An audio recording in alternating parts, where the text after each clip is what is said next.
Happy birthday to you जी, cake shake है तो फिर बुलाओ जी, ऐसे ही तुम बुढ़े होते रहोगे, हमको उससे क्या मतलब बताओ जी। हैप्पी बर्थडे टू यू हाँ जी, तो इस पे इतने खुश क्यों हो ऐ भाई, तुम तो बरसों पहले ही निकल चुके हो, तो बर्थडे वाला नाटक ये क्यों है भाई।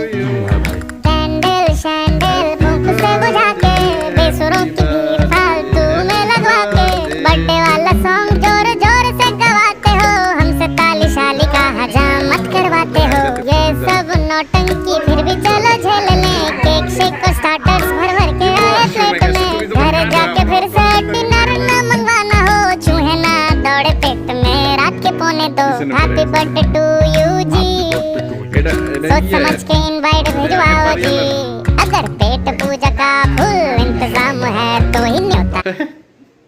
তোমরা ডিসাইড করে নাও আগে কে কারে খাওয়াই দিবা, এরপর ওই যে ইয়া দাও স্বচ্ছরে দাও। আরে